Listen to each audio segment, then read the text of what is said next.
বেসরকারি এমপিওভুক্ত শিক্ষকদের বাড়ি ভাড়া ভাতা 20% বৃদ্ধি সহ বিভিন্ন দাবিতে রাজধানীতে শুরু হয়েছে মার্চ টু সচিবালয় কর্মসূচি।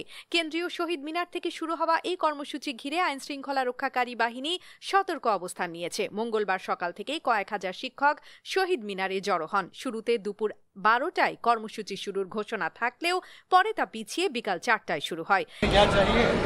শিক্ষকরা ব্যানার প্ল্যাকার্ড হাতে স্লোগান দিতে দিতে সচিবালয়ের দিকে অগ্রসর হতে থাকেন। শিক্ষা ভবন মোড়ের আগে হাইকোর্ট মাজার গেটে অবস্থান নেয় আইন শৃঙ্খলা রক্ষাকারী বাহিনী। দোয়েল চত্বর থেকে মৎস্য ভবন এবং মৎস্য ভবন থেকে দোয়েল চত্বর যাওয়ার পথ বন্ধ করে দেওয়া হয়। পাশাপাশি পুলিশের জল কামানো প্রস্তুত রাখা হয় সম্ভাব্য পরিস্থিতি মোকাবেলায়। আন্দোলনরত শিক্ষকরা জানিয়েছেন তাদের কর্মবিরতি অব্যাহত থাকবে। দাবি পূরণ না হওয়া পর্যন্ত কোনো শিক্ষক শ্রেণীকক্ষে প্রবেশ করবেন না। তাদের মূল দাবি হলো মূল বেতনের 20% হারে বাড়ি ভাড়া ভাতা বৃদ্ধি, 1500 টাকা মেডিকেল ভাতা এবং কর্মচারীদের জন্য 75% উৎসব ভাতা।